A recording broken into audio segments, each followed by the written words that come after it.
Well, you can go back and visit. Well, we'll think about that. Yeah, I'll take ARC audio. Yeah, it's all good stuff. Good audio. Hey! George. So George, it's so great to see you again here at the SEMA show. Yeah. Oh, your fans are coming over there. They come in all different directions here. You know, earlier today when I asked you, you've worked on so many cars with your movies, I asked you which was one of your favorite cars that you've ever worked on, and you mentioned the Generally. Is that just because the Generally happens to be here at the ARC audio booth and you're signing autographs? Well, the Generally had more character, number one.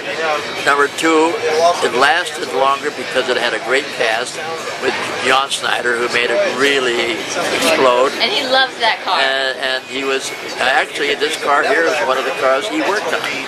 He was a very good mechanic. He worked on many of his cars. We were together for many, many, many years. So between the Generally and Vietnam, this is the 30th anniversary for the Dukes of Hazzard and the 40th anniversary for the Dodge Charger. So that's why we picked this show at this time, because the two anniversaries fell into two. That is cool. So that's one of the reasons. Another real reason is, you know how many stunts we had to do with cars like this up in the air? Everyone was real. Not a lot of cars ever ended up. They became what we call parts cars. Once you hit, you jump over a truck or a trailer or a bus or something, and it comes down on its nose, it's a parts car. But the stunt guys knew how to handle it. They were all in roll bars so that they could go and do it, and they'll be able to make the jump and reel. One of the things we found out, the motion picture industry now has become what I call a little phony. Right. That is because the show Speed Racer, when we did the original show, we used real cars. But when Warner Brothers did the Speed Racer, they had one car made out of foam. Never run, didn't have any upholstery, no engine, nothing, doors didn't open, and they took the car, made it out of foam, sent it to Germany, put it in front of the blue screen, and did everything. But it's not real. The Dukes of Hazzard Generally was real. The directors and Warner Brothers, they made sure that that car was an operating car. Mel Gibson said, I will never use a car made out of foam.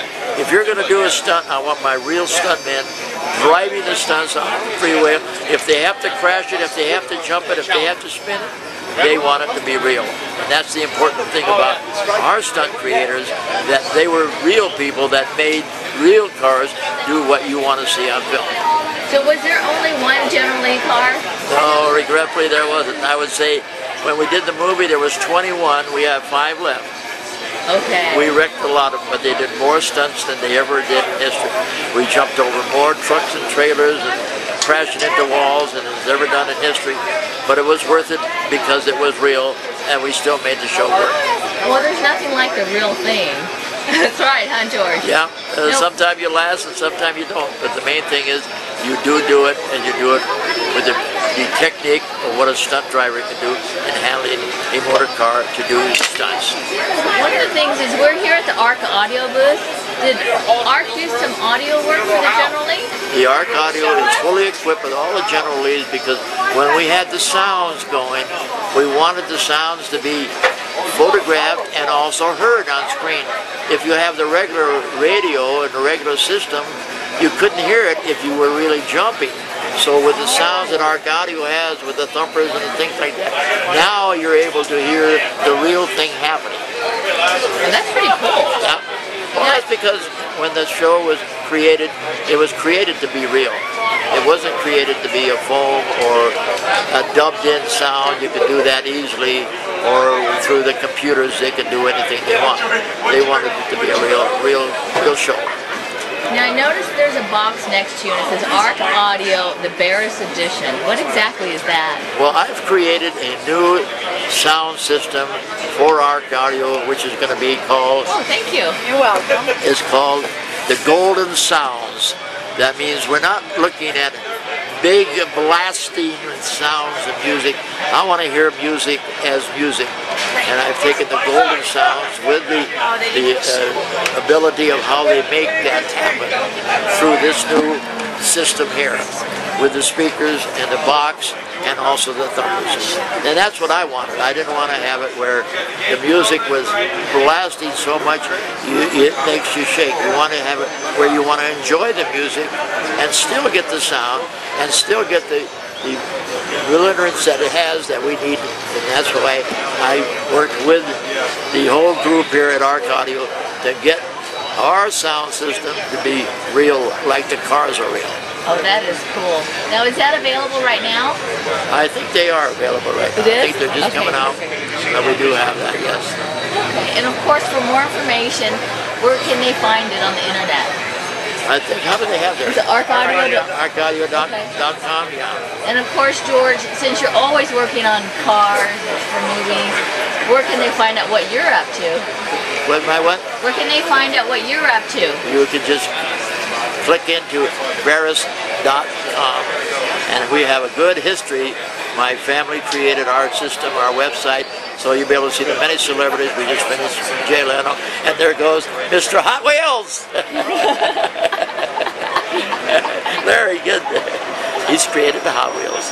Oh, that's why you were calling him. That's right. He is Larry Woods. He's been with Mattel for 35 years, and he is only very, but that just shows you that many people in this industry is really part of the car world, especially here in SEMA.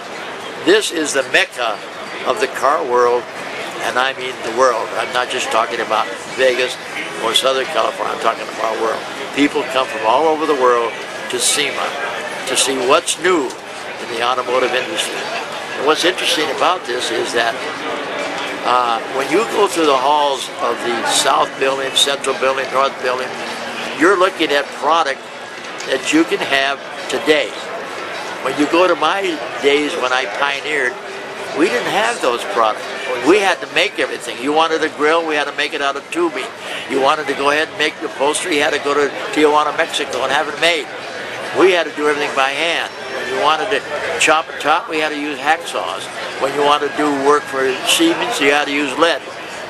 Today, you can go through the halls of SEMA.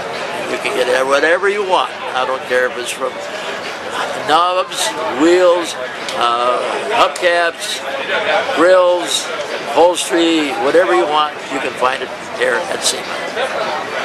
Thank you, George. Thank you. It's always so good to see you here at the SEMA show. Where's the meat?